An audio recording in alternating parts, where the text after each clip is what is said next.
Yesu nashimwe. Que le Seigneur soit loué. Yesu nahabwe Que icubahiro. Jésus soit loué ou bien honoré. Ndabaramukije mwese mu izina rya Yesu Kristo umwami n'umukiza Je wacu. vous salue vous tous dans le nom du Seigneur Nongera Jésus-Christ. ndabipfuriza umwaka mwiza. Je vous souhaite une bonne année. Imana irakoze cyane. Dieu merci au Seigneur Duhaye umwanya wo kumva ijambo qui ryayo. m'a donné l'opportunité de parler sa Nanjye parole. ikaba yanyemereye kuba hano hantu kugira ngo dusangire amajambo Et y'Imana. ceux qui m'ont honoré de me tenir debout devant vous. Ijambo Imana yampaye tugiye gusangira kuri uno Le munsi. message que le Seigneur m'a Ni donné, ijambo rivuga kugendana n'Imana. c'est le message de marcher avec Dieu. Mbega mwaragendanye n'Imana. Est-ce que tu as marché avec Dieu? Tu as expérimenté de Mbega marcher avec naragendanye n'Imana. Dieu? Est-ce que tu as marché avec Dieu?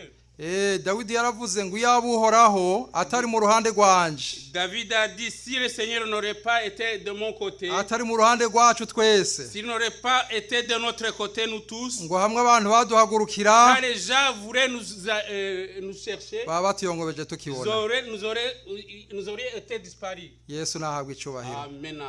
Kandi yaravuze ngo wagize uhoraho ubuhungiro, C'est lui qui a fait le Seigneur son refuge. ngo isumba byose wayigize uburuhukiro, Le Seigneur que tu as fait ton refuge. ngo nta kibi kizogira ico kikugira, Aucun mal ne t'arrivera pas. ngo kandi nta cago kizokwegera ihema ryawe. Aucune malheur ne t'arrivera pas. Ivyo byose byabaye kugera kubera wagendanye n'Imana. Tout ça a été accompli parce que tu as marché avec le Yesu Seigneur. nahabwe Que icubahiro. le Seigneur soit loué. Tugiye gusangira amajambo y'Imana Nous allons partager ensemble la parole de Mariya Dieu. mu gitabo c'itanguriro. Dans le livre de la Genèse, Turaba hariya ku gice ca gatandatu, au 6e chapitre, turahera ku murongo wa mbere gushika ku murongo w'umunani. du 1er verset jusqu'au 8e. Igitabo ca mbere gitangura C'est le premier livre de la Bible, muri mu isezerano rya kera. dans l'Ancien Testament. Kuko ingeso z'abantu zo mu isi zononekaye, Corruption du genre humain. maze abantu batanguye kugwira ku isi bavyara abakobwa. Abana b'Imana bitegereje abakobwa b'abantu babona ko ari beza, barongora muri bo abo bitoranirije bose. Uhoraho aravuga ati mpwemu wanje ntazokwamara nyinyurana n'umuntu ibihe byose, kuko ari w'inyama gusa. Nuko rero iminsi yiwe izoba imyaka 120. Muri ico gihe hari bigatanya mu isi, no mu gihe cyo hanyuma abana b'Imana bamaze kurongora abakobwa b'abantu bakabavyara kw'abana, nibo babahizi ba kera babaye barurangiranwa. Nuko Uhoraho abona ibibi by'abantu ingene ari byinshi mu isi, kandi ko ivyiyumviro vy'imitima yabo vyamenyereye gukora ibibi gusana ntaryo. Uhoraho yicuza ico yaremeye abantu mu isi, bimutera intuntu mu mutima. Uhoraho aravuga ati abantu naremye nzobamara mu isi, uhereye ku muntu, igikoko, icikwega n'ikiguruka mu kirere, kuko nicujije ico nabiremeye. Ariko Nowa we Uhoraho aramushima. Amen. Uru ni rwo ruvyaro rwa Nowa. Nowa yari umugororotsi, ntiyagira agasembwa mu gihe cy'abo barukanye, kandi Nowa yagendana n'Imana. Yesu nahabwe icubahiro. Amen. Aya n'amajambo y'Imana tumaze gusoma. Ce sont les paroles de Dieu que nous venons de lire. Aratubwira ingeso z'abantu ngena zononekaye mu isi. Ça nous explique comment il y a eu la corruption du genre humain. Imana imaze kurema Adamu na Eva, Quand l'Éternel a créé Adam et Ève, yabashize ahantu heza mu itongo rya il Edeni. les a établis dans le jardin d'Éden. Ariko mu nyuma ntibashimye aho hantu, Mais ils n'ont pas aimé cet endroit. ntibashimye ivy'Imana yari yarabategetse gukora, Ils n'ont pas obéi à ce que le Seigneur avait hanyuma bakora demandé de faire. icaha. Ils ont péché. Bamaze gukora icaha, ubwiza bw'Imana bubavako. Alors, après avoir consommé le péché, la grâce de Dieu les a quittés. Icaha kica kiza mu isi. Alors, le péché est apparu dans le monde. Kandi uko vyagiye birakurikirana mu rungano rwa kabiri, Dans la suite de la deuxième génération, bamaze kuvyara Kayini na Abeli, après la naissance de Caïn et Abel, icaha c'ubwicanyi carabayeho. le péché du meurtre a été commis. Kuko Kayini yishe mwene wabo Abeli. Parce que Caïn a tué son frère Abel. Kuko Imana yashimye ishikanwa rya Abeli. Parce que Dieu avait agréé l'offrande d'Abel. Ivyaha vyashishikaye kuba vyinshi mu isi, Alors il y a eu augmentation du péché dans le monde. hanyuma ngo uhoraho aca aravuga ati impwemu wanje ntazokwamara nyinyurana n'umuntu ibihe byose. Alors l'Éternel Dieu a dit que son esprit ne demeurera pas avec un humain. Arico cyatumye n'imyaka y'umuntu igabanuka ikaja ku myaka 120. Alors c'est pour cela que la vie de l'homme a baissé jusqu'à 120 ans. Dusomye hariya mu gice ca gatanu turabona ingene abantu baramba. Alors c'est dans le chapitre 5 on voit comment les gens duraient longtemps. Abantu baravuga yuko Metusela yamaze imyaka 969. Alors dans la Bible ça nous dit que Metusela a vécu 969 ans. Adamu yamaze imyaka 930. Adam a vécu 930 ans. Ariko kubw'ukora ibyaha imyaka yacigabanywa. Mais à cause du péché, la vie de l'homme a baissé. Mbere Bibiri hariya muri Zaburi 90 ku murongo w'icumi. Dans les psaumes 90 au verset 10. Reka turabe ngene imyaka y'umuntu yagira gabanuka. On va regarder comment la vie de l'homme a baissé, a diminué. 90. Zaburi 90. Psaume 90. Turaba hariya ku murongo w'icumi gushika ku murongo wa 12. Du 10e au 12e verset.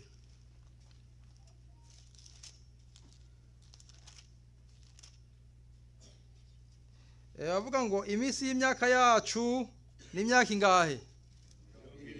70. Nos jours de nos années s'élèvent à 70 ans. Ngo canke naho kubw'intege nyinshi yoshika kuri 80. Et pour les plus robustes à 80 ans.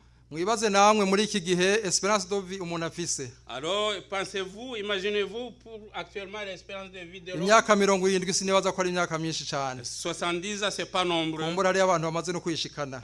Parce qu'il y a déjà qui ont déjà atteint cet âge. Mwumve ko imyaka kera ari imyaka 969. Mais dans le passé les gens vivaient même 969 ans. Ariko abantu batakiramba gushika baramba imyaka 70. Mais actuellement la vie de l'homme a chuté énormément parce que actuellement on est à 70 ans. Ça, tout ça c'est à cause du péché. Muri aya majambo twasomye twabonye yuko naho ivyaha vyakorwa mu isi ari vyinshi. Dans notre lecture nous avons vu que même si le péché a augmenté, naho Imana yari yaricujije ico yaremeye abantu mu isi, même si Dieu avait regretté pourquoi il avait créé l'homme, ariko Nowa we igira gute? Iramushima. Noah trouva grâce aux yeux de l'Éternel. Mon vœu que l'Éternel puisse être agréé, mon frère. Pourquoi Dieu a agréé ou bien a trouvé grâce aux yeux de l'Éternel? Parce que Noé était juste. Il n'avait pas de tâche ou bien n'avait pas de péché. Noé marchait avec Dieu. Si on parle de juste, si on parle de quelque chose de juste, c'est parce que la chose est droite. Parce que quand on bâtit une maison, on met une équerre pour observer ou bien analyser la droiture de mur. Mais une personne juste, même dans le milieu du travail, est remarquable. Une personne juste dans la société dans laquelle il vit, il est toujours remarquable. S'il y a de mésententes, lui il n'est pas impliqué. Parce que c'est lui qui est le réconciliateur. Noé était juste. Dieu avait témoigné que Noé est juste. Pour que tu deviennes juste, il y a un niveau, bien une façon d'analyser. C'est parce que si tu marches dans la parole de Dieu, muri Yohana 14:21, dans Jean 14:21, on va lire dans Jean 14:21. Alléluia.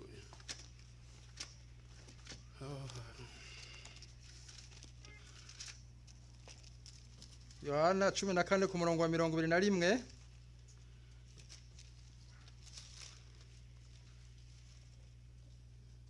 Aravuga ngo uri n'ivyagezwe vyanje akavyitondera uwo ni wo nkunda kandi uwunkunda azokundwa na data nanjye nzomukunda kandi nzomwihishurira. Yesu nashimwe. Amen. Celui qui a mes commandements, c'est lui et celui qui les garde, c'est celui qui m'aime et celui qui m'aime sera aimé de mon Père je l'aimerai et je me ferai connaître à lui. Amen. Umuntu rero agendera mu byagezwe uwo ni w'Imana ikunda. Celui qui marche dans le commandement de l'Éternel, c'est celui qui est aimé par l'Éternel. Kandi uwo ni w'Imana ishinga intahe ko ari umugororotsi. C'est celui-là que l'Éternel témoigne qu'il est juste. Hari w'Imana yashinga intahe ko ari umugororotsi ni Yobu. Il y a quelqu'un qui a reçu le témoignage de l'Éternel qui est juste, c'est Job. Yobu yahuye n'amageragezwa menshi. Job a rencontré plusieurs épreuves. Ariko arihangana. Mais il a eu patience. Imana imaze guhura na Satani. Et quand Dieu a vu que Satan, iramubaza ati mbega Satani uvuye he? Il a posé à Satan la question, d'où viens-tu Satan? Mvuye ukwiragira mu isi. Je viens de circuler dans le monde. Iramubaza ngo mbega wamboneye umugororotsi wanje Yobu? Est-ce que tu as remarqué ou bien tu as vu mon juste Job? Ngo ko ari umuntu agenda atunganye kandi agororotse. C'est lui qui marche dans la droiture. Yobu rero yagiye mu kugororoka. Job a vécu dans la droiture. Naho abagenzi bamutuka, même si ses amis l'injuriaient, ariko yashishikaye kugororoka. Mais lui il a continué de vivre dans la droiture. Yamutuka, même si la femme l'a injurié, ariko yashishikaye mu kugororoka. Lui il a demeuré dans la droiture. Imana bifuriza kugenda muri abagororotsi. Je vous souhaite de marcher dans la droiture. Kuko hari amasezerano ku mugororotsi. Parce qu'il y a des promesses pour les justes. Bibiliya iravuga ngo umugororotsi azomererwa neza. Parce que la parole de Dieu nous dit que les justes auront du bien. Kuko azotungwa n'ivy'ibikorwa vyiwe vyamuje. Il recevra la récompense de ses œuvres.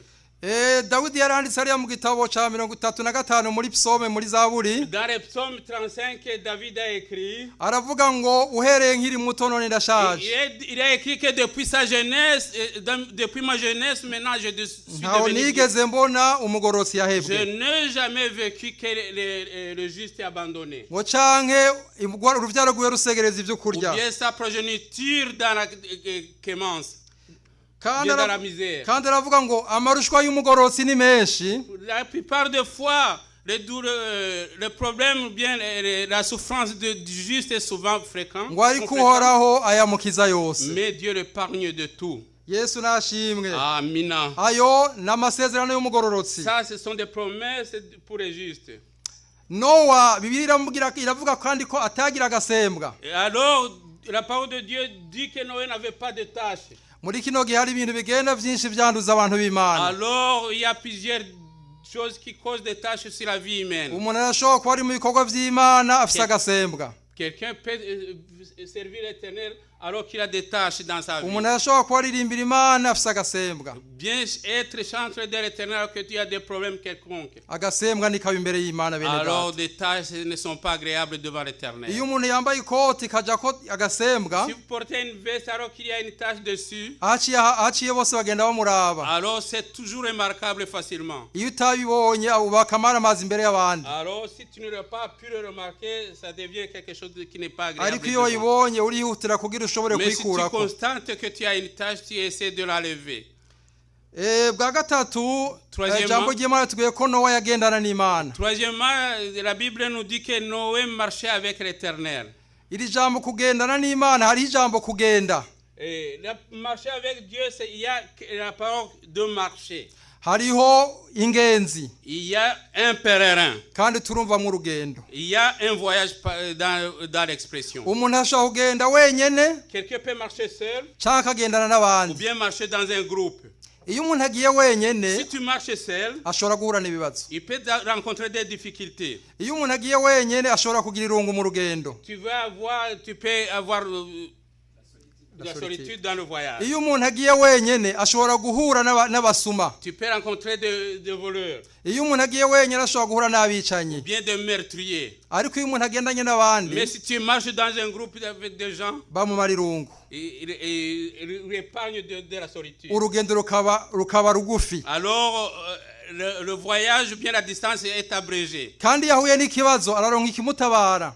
Alors s'il rencontre des difficultés, il obtient du secours. Iyo agize isari mu nzira araronka umuntu amugaburira. S'il a soif ou bien il a faim, il peut avoir quelqu'un qui pour l'aider. Ahuye n'umuntu amugwanya araronka umutabariza. S'il rencontre un adversaire, il peut obtenir de l'aide. Ariko muri ivyo vyose bisaba n'uwo mugendana. Alors dans tout cela, biba bisaba uwo muba muri kumwe. Et ça exige quelqu'un, un bon compagnon. Ushobora kugendana n'umugore wawe. Tu peux marcher avec ta femme. Ushobora kugendana n'umukunzi wawe. Ou bien un ami. Ushobora kugendana n'umuntu ahambaye. Ou bien quelqu'un de respectueux. Ariko birashika kandi muri urwo rugendo. Et ça peut t'arriver que même dans ce voyage. Uwo mwagendana akaguheba. Ou bien quelqu'un que tu marchais avec t'abandonne. Cyangwa uwo mwahora mugendana akaguta. Ou bien quelqu'un t'abandonne alors que vous marchiez ensemble. Cyangwa mwagendana agapfa. Ou bien qu'il peut mourir.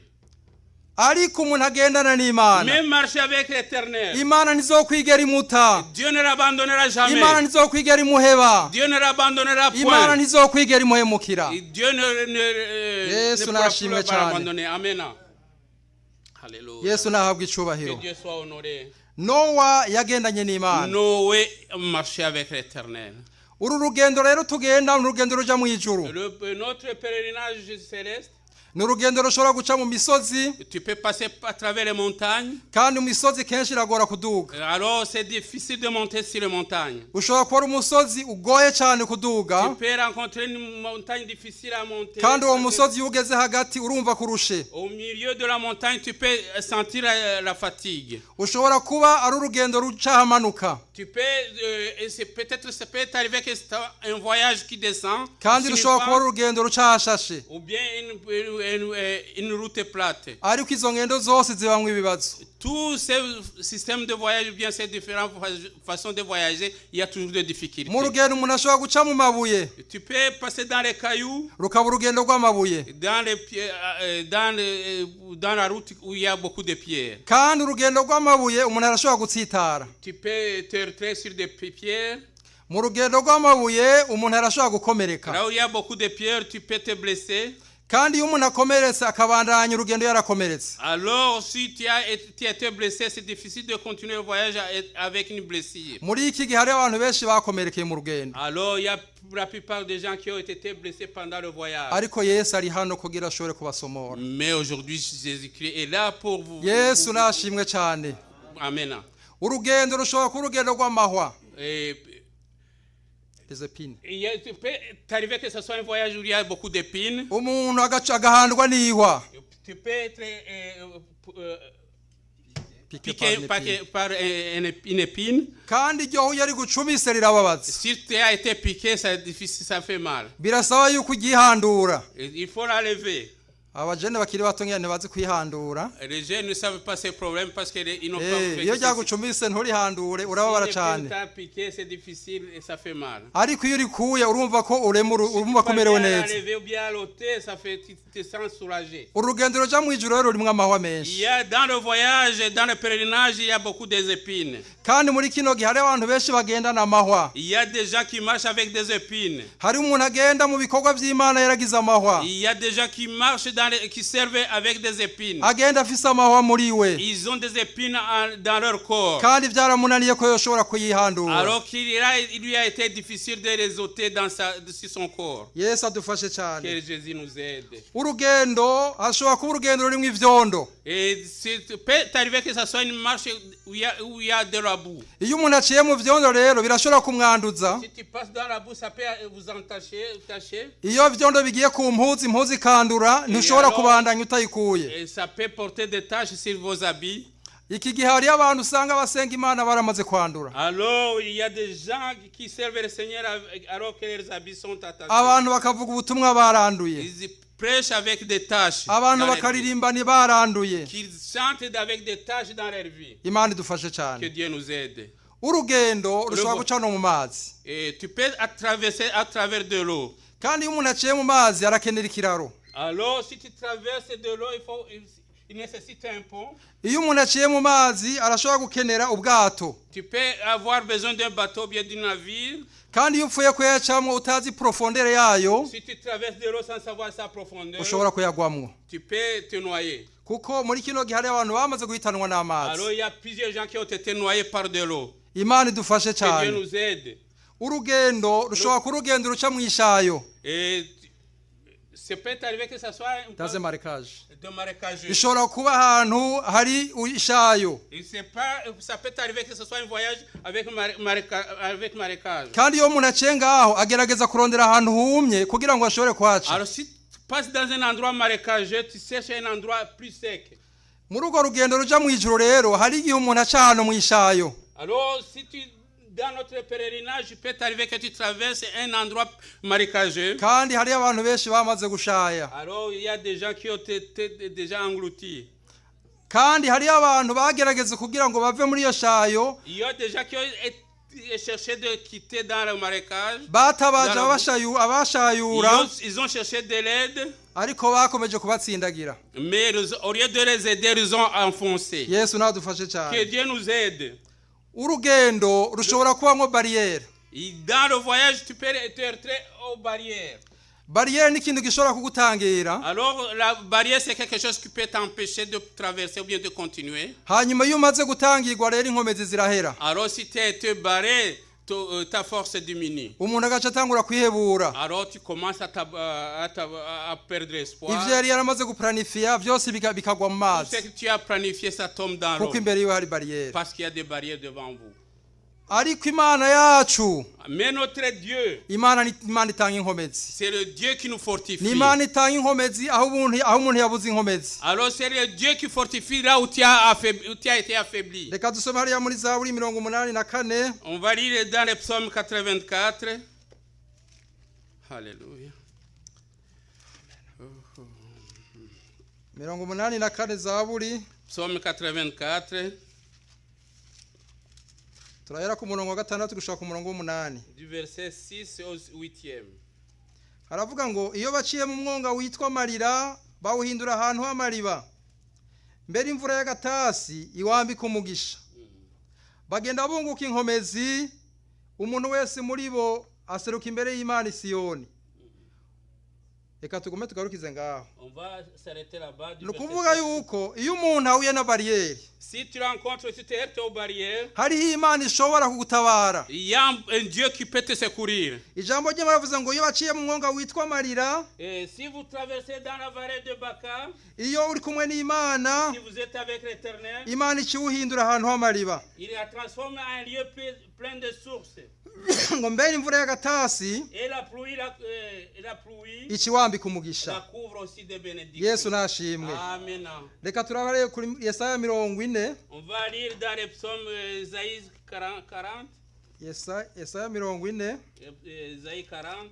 Turahera ku murongo wa 29. À partir du 20e verset.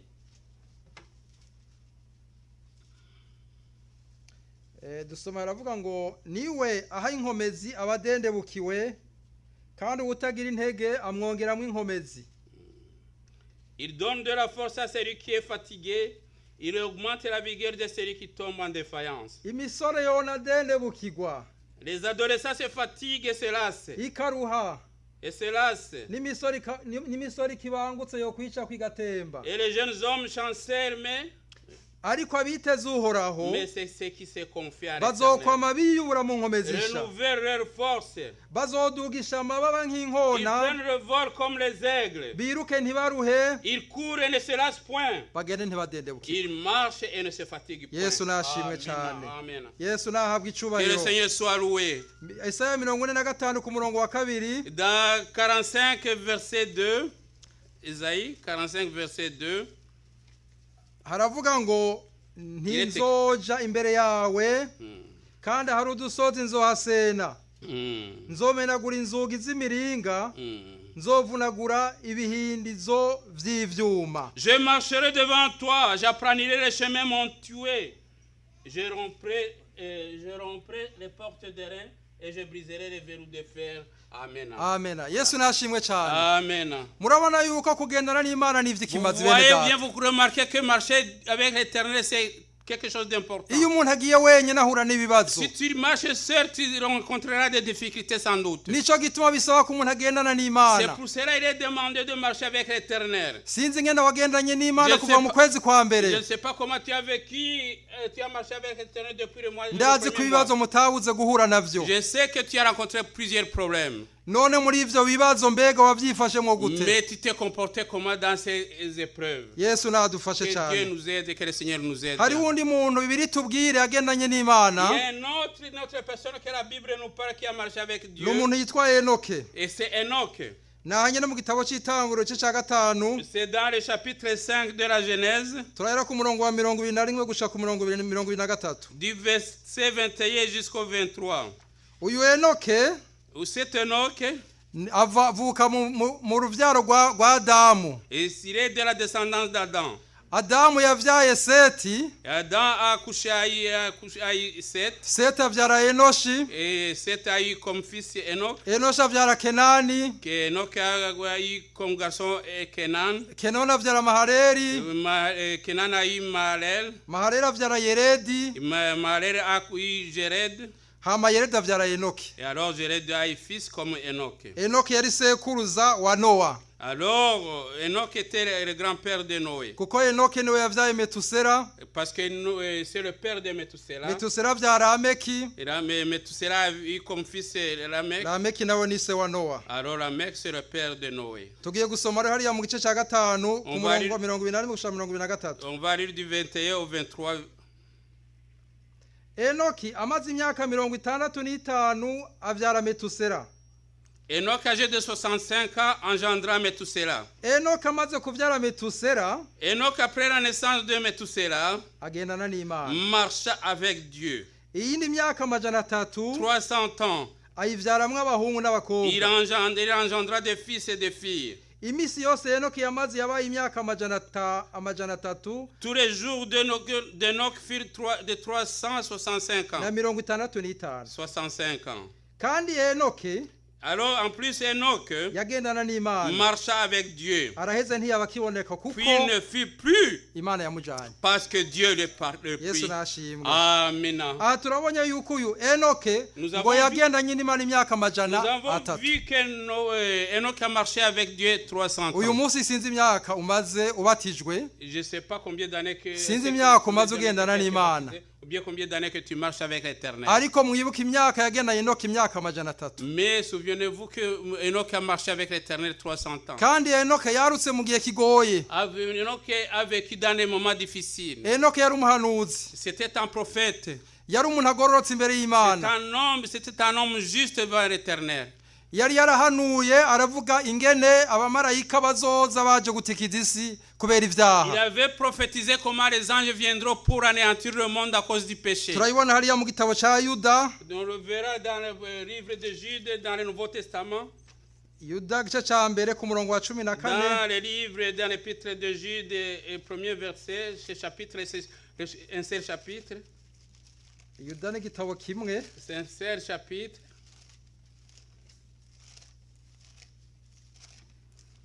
C'est l'avant-dernier livre du Nouveau Testament. Niyo nizera ko twahabonye. Gice ca mbere ku murongo wa 14 gushika kuri 15. Du 14e au 15e verset. Kandi Enoki niwe yagira indwi uhereye kuri Adamu. Yavugishijwe n'Imana. Kandi Enoke niwe yagira indwi uhereye kuri Adamu. C'est aussi pour Enoch le 7e depuis Adam. Yavugishijwe n'Imana ivyabo ati. A prophétisé en ces termes.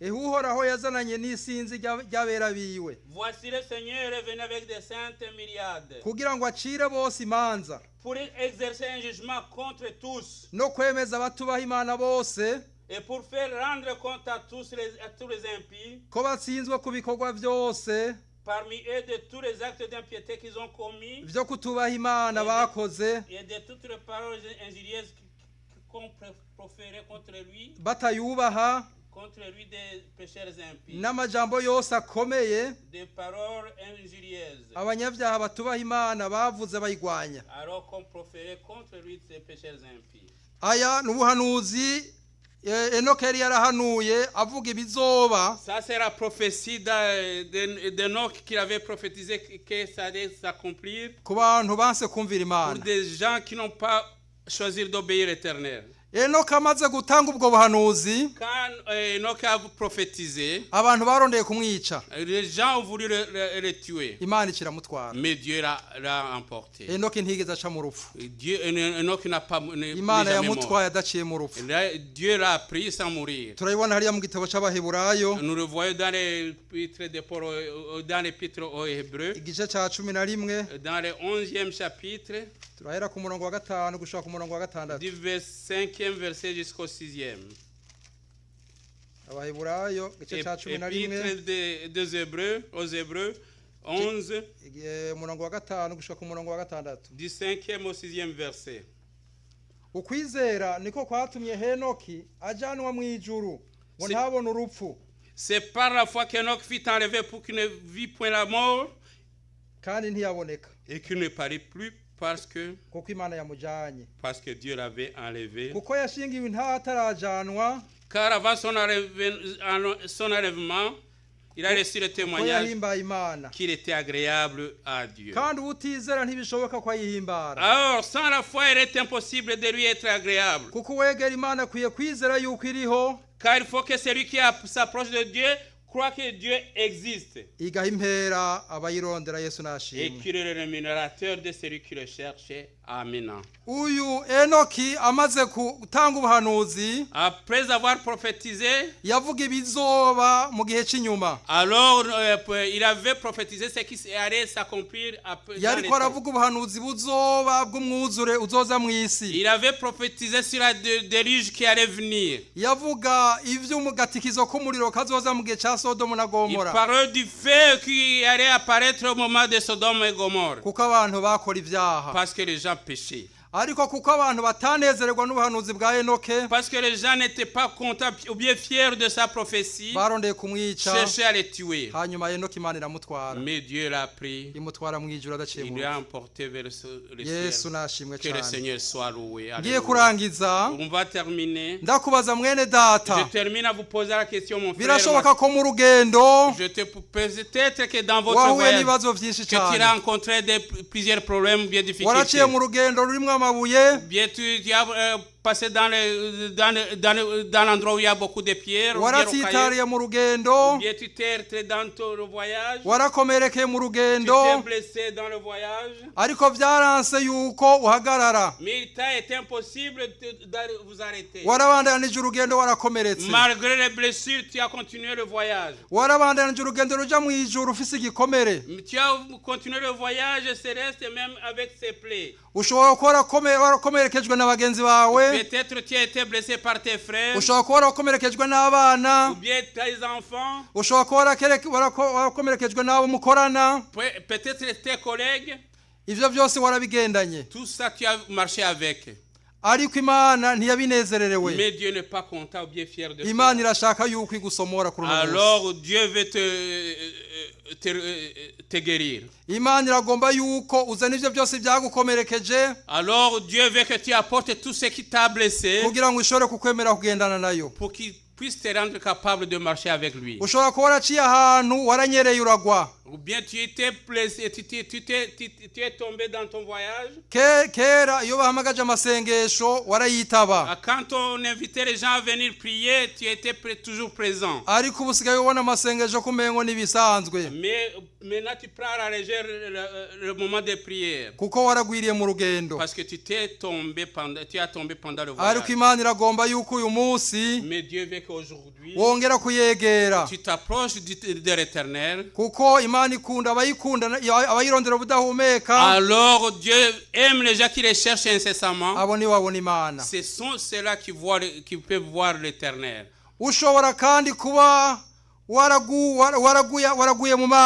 Peut-être tu es tombé dans l'eau. Ou bien tu t'es noyé spirituellement. Mais aujourd'hui, Jésus-Christ veut te fortifier aujourd'hui. Ou bien ce sont déjà des obstacles que tu as rencontrés dans ton voyage. Des difficultés, ou bien des problèmes, ou bien des barrières qui t'ont empêché de continuer ton voyage. Mais toi tu as persévéré. Mais il t'a été difficile. Mais aujourd'hui tu es présent alors que tu as rencontré des difficultés. Mais tu pries avec tous ces problèmes. Mais aujourd'hui c'est ta journée. Dieu te fait grâce pour que tu marches dans la paix. Amen. Jésus-Christ veut marcher avec des gens qui ont des cœurs purs. Parce que notre Dieu est saint. kuko yaduhamagaye ni yera. Parce que celui qui nous a appelés est saint. natwe tubwiza kuba bera mu ngeso zacu zose. Alors nous tous nous devrons être sanctifiés dans nos none mwene data uri hano. Alors mon frère qui est nta présent, byakugoreye mu rugendo. est-ce que tu n'as pas rencontré des ntabyo difficultés? wifuza gutunganya uyu Est-ce que munsi tu ne peux pas arranger ta vie kugira ngo Imana ishobore kukwemera, pour que Dieu puisse t'agréer, Imana ishobore kugushima pour que Dieu puisse t'accepter nk'uko yashimye Nowa, comme il a accepté ou bien a agréé Noé, nk'uko Imana yanezerewe na Enoke. ou bien comme Dieu a été fier d'Enoch. Yesu ari hano ateze ibiganza. Alors Jésus est là, il a ouvert ses bras. arifuza umutima wawe. Alors il a besoin de ton cœur. kandi umutima uciye bugufi Un cœur Imana humble. ntizokwigera ukengera. Dieu ne s'éloignera jamais de none lui. wowe uriho, Est-ce que tu es présent? urifuza kuza imbere y'Imana Est-ce que tu veux approcher l'Éternel? ukabwira uti Imana hari ibyangoye mu rugendo. Ou en déclarant ou bien en confessant que j'ai eu des difficultés pendant le Imana voyage. narahuye n'amabuye, Ou bien j'ai rencontré des pierres. hari ibyankomerekeje mu rugendo, Il y a des choses qui m'ont blessé dans mon voyage. hari ibyabaye nk'amahwa mu Il y rugendo, a des choses qui sont devenues comme des épines dans mon voyage. naramaze gushaya mu rugendo. Bien j'ai déjà noyé dans mon voyage. ariko ndashaka kongera kuvugana n'Imana, Mais aujourd'hui je vais parler avec kuko l'Éternel. Imana yacu hariya muri Yesaya aravuga ngo 43 Dans Isaïe 43, il est aravuga ngo écrit, naho uzoca mu nzuzi même si tu traverserais dans ntizizokwigera des eaux, zikurengera, tu ne seras jamais noyé. naho uzoca mu muriro Même si tu traverses le feu, ntuzokwigera usha, tu ne te brûleras jamais. iyo wemeye kugendana n'Imana. Parce que tu as accepté de marcher avec nta na l'Éternel. kimwe uzokwigera uba mu rugendo. Alors tu ne rencontreras aucun problème dans ton voyage. none twunamike imitwe yacu, Alors il me umuntu wese yongera yibaze, que chacun pense de sa mbega vie. nagendanye n'Imana Est-ce gute que muri je umwaka? marchais avec l'Éternel? mbega nta byagiye binsinda mu rugendo? Est-ce qu'il n'y a pas de choses qui m'ont vaincu dans mon ukaba voyage? wifuza ko Imana yokongera inkomezi, Si tu veux être fortifié par Imana l'Éternel, ikongera ikagusomora, que Dieu te soigne, uca uza hano imbere approcher, avancer. ufukame imbere kugira ngo abakozi b'Imana Alors tu bakurambike vas ibiganza. t'agenouiller ici, il y a des serviteurs de Dieu qui sont prêts pour vous aider. nimba uriho kaze, Si tu es présent, bienvenue. Tu peux avancer. haba bari hano cyangwa bari kuri Zoom, Et si c'est dans l'audience ou bien sur Zoom, umuntu yoba yifuza kugira icyo avugana n'Imana, toute personne qui veut Ubu se n'umwanya présenter devant wiwe. l'Éternel, c'est le bon moment pour lui. kandi ntiwibaze ko bizoba ejo. Alors ne pensez pas que c'est pour demain, ne Ariko reportez pas pour le lendemain. umwanya mwiza ni uw'inyene. Le bon moment, c'est le moment. none turaguhaye ikaze. Bienvenue. Alléluia. Amen. Alléluia.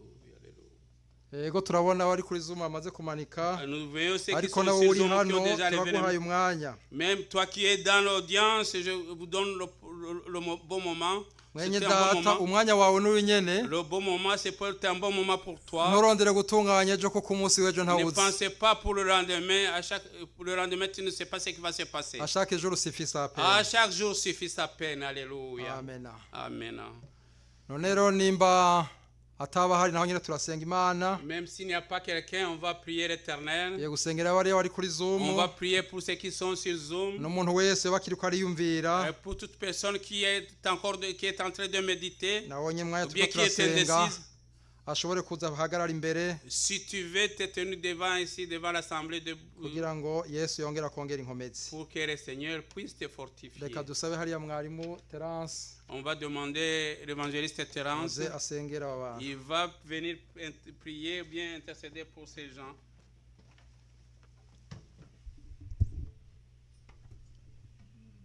Reka dusenge Imana.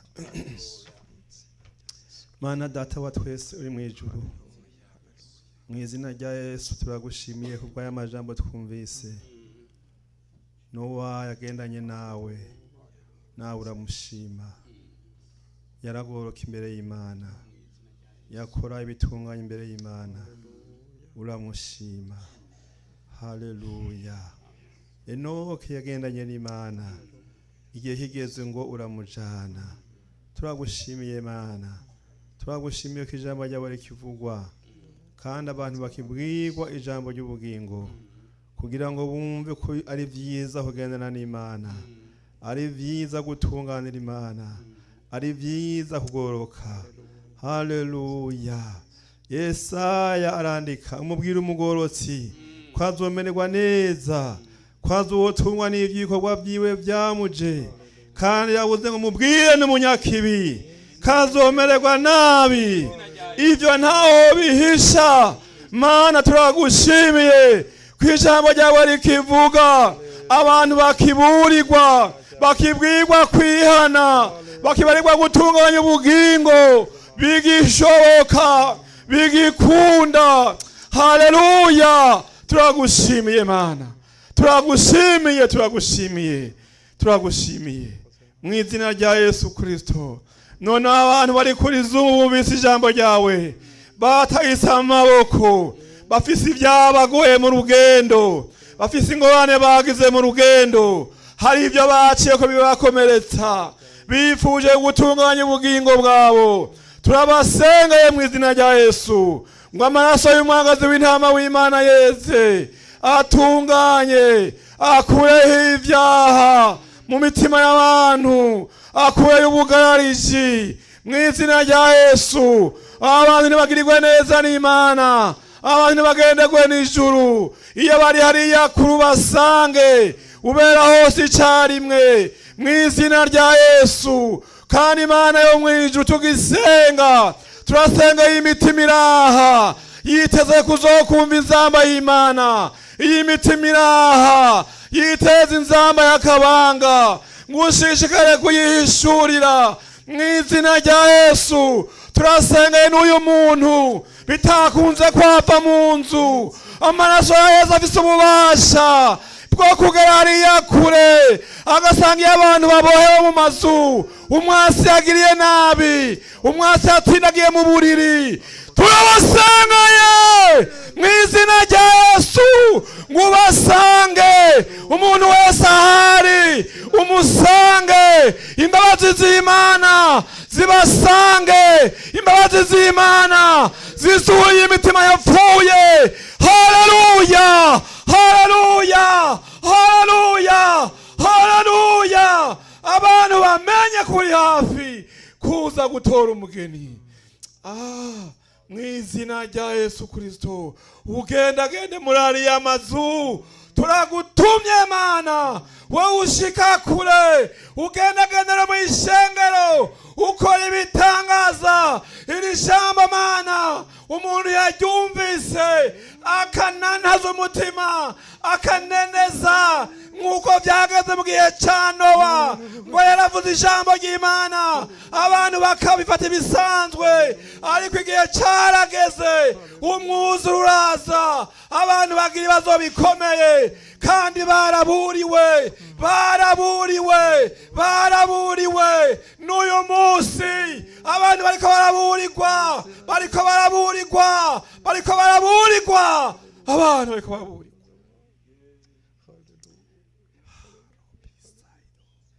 Abantu bariko baraburirwa.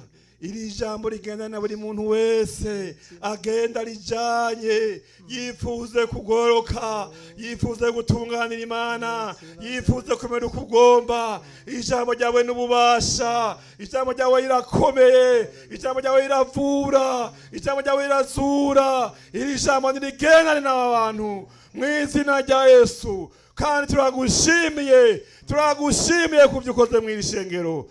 Urakoze mu izina rya Yesu Kristo. Amen. Tugiye gusengera imitwaro. Umuntu yoba afise ikibazo canke umutwaro umunanije, ishobora kuba ari ingwara, ishobora kuba ari dosiye atabona ingene yobigenza. Imana yacu ni Imana ishoboye. Imana yatabaye Aineya, yari amaze imyaka 8 yaravundiye mu buriri. Imyaka 8. Ariko Imana iramuserukako, Aineya yarahaguruka. Barutoloma yari amaze igihe kirekire, yarataye ivyizigiro, yari ku nzira atacizigiro afise cyo kuzokira. Ariko Yesu ahashitse ibihe byarahindutse. Kandi Yesu ko yari arejo, n'uyu munsi ni kwa kiri, kandi ko azokwama ibihe bidashira. Uriho wosengekwa. Kaze kugira ngo Yesu agutabare, kuko Yesu n'umutabazi. Bienvenue, approchez devant l'Éternel. Reka dusabe hariya mwarimu, hariya mwene data George azasenga Imana. Nous invitons l'enseignant Georges, il va prier, il va intercéder. Mana data wa twese uri mu ijuru, twagiriye ubuntu bugerekeranije n'ubundi kuza mu nzu yawe kandi ukaducururira amajambo y'ubugingo yo kugendana nawe. None uri umukunzi mwiza, iyo ugendanye n'umuntu niwo mwemerera ko aremerwa muri kumwe. Aba bantu bafise ibibaremereye mu mitima, aba bantu bafise ibintu amaboko y'abana b'abantu hadashoboye, ariko kuko uri ishobora byose, gendera umuntu wese umubaza n'ijwi rituje ngo ugomba ko ndagukorera iki. Nawe mwami wumvira ijwi ririra, wumvira ijwi mwami ririko rirakwinginga, hanyuma utabare abananiwe, ukiza aba bose mwami Satani yateje ubwoba ko bidashoboka. Ubabwire ko bishoboye, ubagendere Mana, ugurura inzugi zugaye mu izina rya Yesu Kristo. Ibimeze nk'igitandara mwami ku mitwe yabo, ibimeze nk'urusyo ruremereye ubitembagaze mwami. Bagende bemye, bafise ingwara abaganga babahebuje mwami uzibakize, ko nta ngwara unanirwa gukiza. Ibiba by'igiti cy'ubugingo nibyo bikiza amahanga, ubibakandishe Mana kuko urashoboye. Kandi umuntu wese imbere yawe ahagirira amahoro, abona inyishu ikibazo amaranye igihe kirekire. Urakoze mwami kutwumviye, urakoze kubikoze kubw'izina ryawe rikomeye. Natwe tubasengeye twizeye mu izina rya Yesu Kristo mwami n'umukiza wacu, amina. Nuko abumvise amajambo y'Imana bakongera bakayizera. Tous ceux qui ont entendu écouter les paroles de Dieu et qui ont cru, que le Seigneur vous bénisse. Amen.